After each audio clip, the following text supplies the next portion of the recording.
BCB এখন বাপের দোয়া ক্রিকেট বোর্ড, সংসদে হাসনাত আবদুল্লাহ।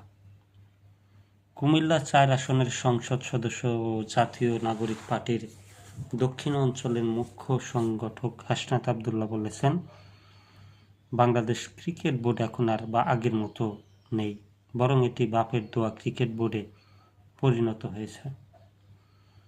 বুধবার বিকেলে জাতীয় সংসদে বক্তব্য দিতে গিয়ে তিনি এই মন্তব্য করেন।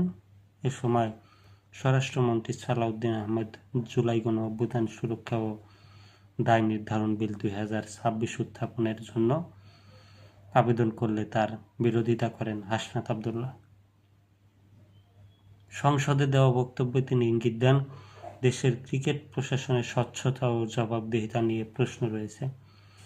বাপের দোয়া ক্রিকেট বোর্ড মন্তব্যের মাধ্যমে তিনি বোর্ড পরিচালনায় পক্ষপাতিত্ব বা অস্বচ্ছতার অভিযোগ তুলেছেন বলে বিশ্লেষকরা মনে করছেন। বাংলাদেশ ক্রিকেট বোর্ড দীর্ঘদিন ধরেই নানা প্রশাসনিক সিদ্ধান্ত, নির্বাচন প্রক্রিয়া এবং দল ব্যবস্থাপনা নিয়ে আলোচনা সমালোচনার মুখে পড়েছে। সংসদে এমন সরাসরি মন্তব্য বিষয়টিকে নতুন করে আলোচনায় নিয়ে এসেছে।